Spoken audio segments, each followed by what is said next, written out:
basically doing energy work. It's releasing this negative energy so you can make room for the new, more positive energy to come in. But what if you were so prone to those negative thoughts? A lot of times you'll like work through something and then, with that void, it comes back in. So I know you talked about, switching it and giving it some positive reinforcement or positive affirmations, but then you went back to like focusing on the issue as you're going through it. So like, how do we create that vacuum for the positive to come in? Yeah. So in order to get to the positive, we have to clear whatever negative thoughts are weighing on us. So it's the same way when someone tries to use an affirmation. If I said in this moment, I hate my body, and someone said, well, just say the affirmation, I love my body today. That's not going to fit. Yeah. That's not going to resonate. But if we can clear the charge that you have around whatever issue, you're entering into a state where you can actually totally embody that next level thought. So it sounds counterintuitive to tap and say the negative things, but what you're doing is acknowledging them, giving voice to them, calming the amygdala, interrupting the thought pattern, and you're essentially retraining your brain that every time you think these negative thoughts, you now have a tool that takes energy and power away from them. So eventually you stop thinking those thoughts as frequently, as intensely, and they just start to become deconditioned from your brain. And there's many other parts of tapping, so it's not all that simple, but we also, once you are ready and once we see that those thoughts aren't occupying as much space, now we reintroduce, what do you believe to be true now in this moment? What are you believing to be possible?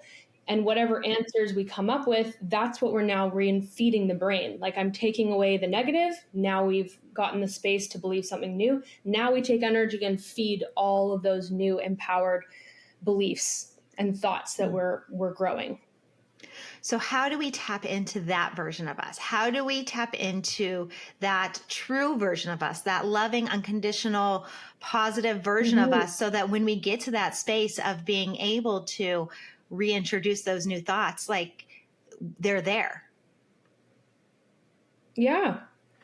I mean, taking care of your nervous system is one of the most important things we can do to foster that relationship of authenticity and living as our true self. Because as you said, like the percentage of people who struggle with astronomical levels of stress on a regular is just, it's through the roof. And we have tools, meditation, and people use tools like journaling, and those are all helpful. But I think if you can actually learn practical tools to keep encouraging more safety within your nervous system through things like tapping, there's lots of somatic practices we can do.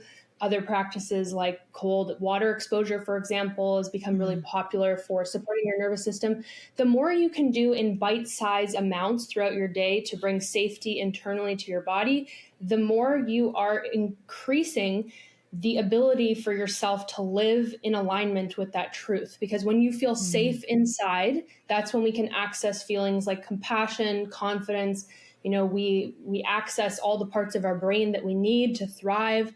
And it's when we're triggered in that stress response that we lose all of that. We lose sight of who we really are. And all of those fear-based thoughts become louder and louder until we get into that freeze state where we're so riddled with fear and anxiety and negative thoughts that we just collapse. And then from there, we really don't know what to do to move forward. So that's why I really strive to teach a lot of these tools in a very bite-sized way so that people can start really applying them to their lives and start to feel how empowered they can be just with their own hands in creating that level of change to live more and more as their authentic self.